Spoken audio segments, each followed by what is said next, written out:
வணக்கம். தமிழக தேர்தல் களம் பரபரப்பா போயிட்டு இருக்குது. 4 முனை போட்டியா இருக்குது. கூட்டணிகள் ஓரளவு செட்டில்ட் ஆன மாதிரி தெரியுது. சீட் ஷேரிங்ல பேச்சுவார்த்தைகள் போயிட்டு இருக்குது. சில நாட்களுக்கு முன்னாடி மகளிர் உரிமை தொகை மொத்தமா ரூ. 5,000 வந்து அவர்களுடைய பேங்க் அக்கவுண்ட்ல வரவு வைக்கப்பட்டிருந்தது.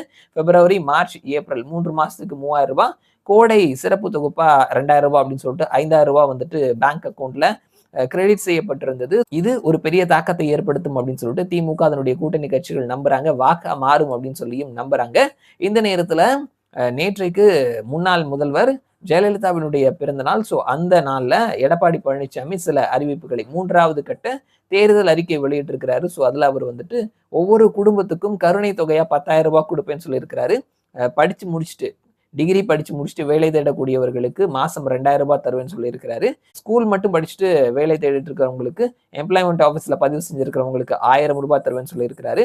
அதே மாதிரி நடைபாதை விவசாயிகள் அவர்கள் லோன் வாங்கியிருந்தாங்க, கூட்டுறவு சங்கங்கள்ல வாங்கியிருந்தாங்கன்னா அது முழுமையா தள்ளுபடி செய்யப்படும்னு சொல்லியிருக்கிறாரு. அதே மாதிரி மீனவர்களுக்கான மீன்பிடி தடை காலம் அந்த நேரத்துல கொடுக்கக்கூடிய தொகை ரூ. 12,000 உயர்த்தப்படும் அப்படின்ற ஒரு விஷயத்தையும் சொல்லியிருக்கிறாரு. நெசவாளர்களுக்கான ஃப்ரீ யூனிட் மின்சாரம் அதுவும் உயர்த்தப்படும்னு சொல்லியிருக்கிறது. இப்படி சில விஷயங்களை அறிவித்திருக்கிறாரு. இந்த ரூ. 10,000 அப்படின்றது ஒரு பெரிய பேசு பொருளா மாறினது.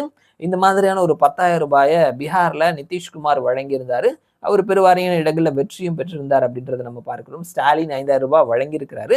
எடப்பாடி பழனிசாமி ரூ. 10,000 தரேன்னு சொல்லியிருக்கிறாரு. இது பல பேரால பல இடங்கள்ல கலாய்க்கப்பட்ட செய்திகளா ஆனாலுமே ரூ. 10,000 அப்படின்றது அந்த பணம் யாருக்கு தேவையோ அவர்கள்கிட்ட ஒரு தாக்கத்தை ஏற்படுத்தும். நம்ம இல்லைன்னு சொல்லிட முடியாது. எப்படி இந்த 5,000 ஒரு சின்ன லெவல்ல ரோல் பிளே பண்ணுச்சு. நம்ம சொன்ன மாதிரி பெரிய லெவல்ல ரோல் பிளே பண்ணல அப்படின்னாலுமே ஒரு சின்ன லெவல்ல யாருக்கு அந்த 5,000 தேவையோ அவர்களுக்கு ஒரு பெரிய அமௌண்ட்டா தெரியுதோ அந்த இடத்துல ஒரு ரோல் பிளே பண்ணும். அந்த மாதிரி ரூ. 5,000 குடுத்திருக்கிறது ரூ. 10,000 தரப்போறேன்னு சொன்னது. 5,000 வெர்சஸ் 10,000 மக்களினுடைய சப்போர்ட் யாருக்கு அப்படின்னு சொல்லிட்டு நியூஸ் 7 தமிழ் நேத்திக்கு அவர்களுடைய விவாதத்துல ஒரு கருத்து கணிப்பு எடுத்திருந்தாங்க. எக்ஸ் ஹேண்டில்ல அதே மாதிரி யூடியூப் பக்கத்துலயும் அவர்கள் ஒரு ஒப்பீனியன் போல் கருத்து கணிப்பை எடுத்திருந்தாங்க. அதுல மக்கள் என்ன சொல்லியிருக்கிறாங்க அப்படின்றத தெரிஞ்சுக்கலாம். எக்ஸ் ஹேண்டில்ல ரூ. 5,000 10,000 யார் கணக்கு வெற்றி பெறும் அப்படின்ற கேள்விக்கு ஸ்டாலின் அப்படின்னு சொல்லிட்டு 30% மக்களும், எடப்பாடி பழனிசாமின்னு சொல்லிட்டு 47% மக்களும், 2 பேருமே தவறு அப்படின்னு சொல்லிட்டு 23% மக்களும் சொல்லியிருக்கிறாங்க.